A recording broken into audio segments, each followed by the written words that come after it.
नमस्कार, आप सभी का स्वागत है एनडीटीवी राजस्थान पर और मैं हूं आपके साथ शुभेंदु सिंह। और डूंगरपुर से खबर, जहां छापी गांव में आज गायों के दौड़ का आयोजन हो रहा है। हर साल दीपावली के दूसरे दिन गायों के दौड़ का आयोजन होता है और इस अनोखी परंपरा के तहत गाय दौड़ाकर आने वाला साल कैसा रहेगा, इसका अनुमान लगाया जाता है। प्रथा के तहत दीपावली के दूसरे दिन यानी कि नए साल के दिन आदिवासी और किसान सुबह जल्दी उठकर अपने पशुओं को नहलाते हैं और इसके बाद पशुओं को आकर्षक तरीके से रंगा जाता है। वहीं उन्हें लाल रंग की रमजी, गले में घुंघरू, उठी मोर पंख और साथ ही शीशे से जड़ा हुआ कड़वा बांधकर उनको सजाया जाता है। सजाने के बाद पशुओं की पूजा की जाती है और तय समय और स्थान पर गांव की तमाम गायों को इकट्ठा करने के बाद ढोल कुंडी थाप लगाई जाती है, जिसमें पशु दौड़ते हुए उस रस्सीनुमा तोरण के नीचे से भागते हैं जो नए साल के दिन बांधा जाता है। गायों की दौड़ के समय पटाखे छोड़े जाते हैं और गायों को भड़काया जाता है। किसान भी जोर जोर से चिल्लाते हुए गायों के साथ दौड़ते हैं।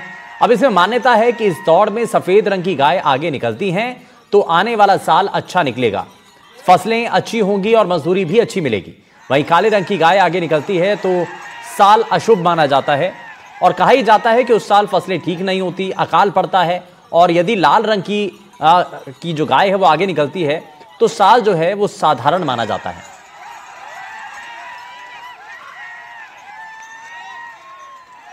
राजस्थान में अलग अलग जगहों पे अलग अलग मान्यता के हिसाब से लोग त्योहार मनाते हैं, लेकिन डूंगरपुर जिले में एक ऐसी मान्यता है जहाँ पे वर्षों से एक भाई दूज के दिन गाय दौड़ाई जाती है गांव में, जो कि यहाँ पे शिव मंदिर है जहाँ पे पांडवों ने यज्ञ किया था। उस मंदिर के आगे आके जो पहली गाय रहती है, उस गाय के हिसाब से साल भर का आकलन रहता है, किस तरह से बरसात होगी, किस तरह से फसल का सारी चीजों का आकलन लगाया। यहाँ पे मान्यता है कि कई वर्षों पहले लोग यहाँ पे बीमारी के से जूझ रहे थे, जिसको लेकर यहाँ पे मन्नत रखी थी कि ये गाय जो है वो दौड़ाई जाएगी, जिसके बाद से ये प्रथा चली आ रही है। तो यहाँ के लोगों ने से जानते हैं कि किस तरह की ये प्रथा है और क्या इसमें मान्यता है।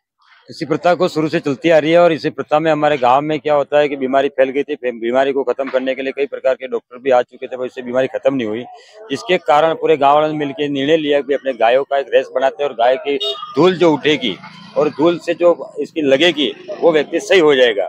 उसी दिन से ये कार्यक्रम चल रहा है और आज दिन तक वो चल आ रहा है और लोग बाग नए युवा पीढ़ी भी चला रहे हैं इस चीज का। मान्यता सर ये है कि पीढ़ियों से चली आ रही है परंपरा, गाय दौड़ मेले की परंपरा। जो गाय फर्स्ट आती है यानी प्रथम आती है, वो इसकी गाय का रंग के हिसाब से वर्ष का आंकलन किया जाता है, वर्ष का आंकलन किया जाता है। और दूसरा, सभी जाति वर्ग के यहाँ मेला भी लगता है, आसपास के गांवों के लोग गाय भी लेके आते हैं। इस प्रकार का आयोजन होता है। बिल्कुल जी हाँ सर, ये क्या है कि सदियों से चला आ रहा है छापी गांव में, यानी कि सभी सर्व समाज मिलकर एक गाय का आयोजन करते हैं। उसमें कई तरह के यानी कि आयोजन भी होते हैं और ग्राम पंचायत के सहयोग और सभी सर्व समाज की तरफ से हो रहे हैं। और मैं मानता हूं कि ये जैसे कि परंपरा एक चलती आ रही है, आगे भी यानी कि युवा पीढ़ी भी आगे चलाती रहेगी। और विशेषकर जो गाय दौड़ का आयोजन होता है और बहुत अच्छा उत्सुकता होती है आज युवा वर्ग में, चाहे या बुजुर्ग हो। सर्व समाज एक साथ जुट के देखते हैं। यहाँ पे मान्यता ये है कि जो गाय दौड़ती है, जिसकी धूल से यहाँ पे मान्यता थी कि जो गाय दौड़ेंगी, जिसकी धूल उड़ेगी, जिससे वजह से यहाँ पे जो महामारी थी, जो बीमारी थी, वो सारी खत्म हो गई। और ये भी मान्यता है कि यहाँ पे जो गाय फर्स्ट आती है, उस हिसाब से साल भर का मौसम का और खेती का आकलन लगाया जाता है। परवेश जैन, एनडीटीवी राजस्थान, डूंगरपुर। विश्व प्रसिद्ध अंतर्राष्ट्रीय पुष्कर पशु मेले की आज से शुरुआत हो गई है और अंतर्राष्ट्रीय पशु पुष्कर मेला 2025 में घोड़ा व्यापारियों के आने का सिलसिला भी इसमें शुरू हो गया।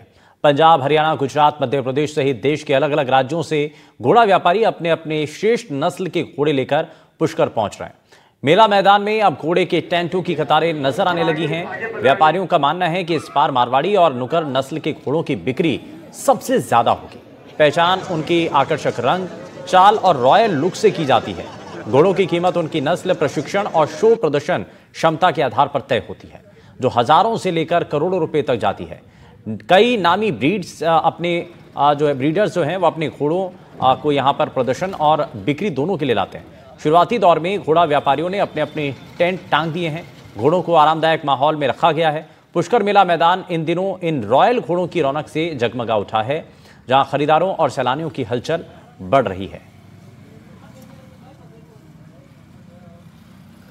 और इस पर हमारे सहयोगी पवन हमारे साथ जुड़ गए हैं। पवन, बताइए क्या अभी तक वहां पर तैयारियां हैं और हर कोई जो इस मेले के अंदर आता है वो यहाँ की जो पहले से चली आ रही जो रीति रिवाज है उसको देख रहे हैं, और अलग अलग तरीके से अलग अलग नस्ल के जब घोड़े यहाँ पर लाए जाते हैं तो यहाँ पर उनकी साज सजावट से लेकर के और अलग अलग किस्म के जो घोड़े हैं उनको भी यहाँ पर देखा जा रहा है।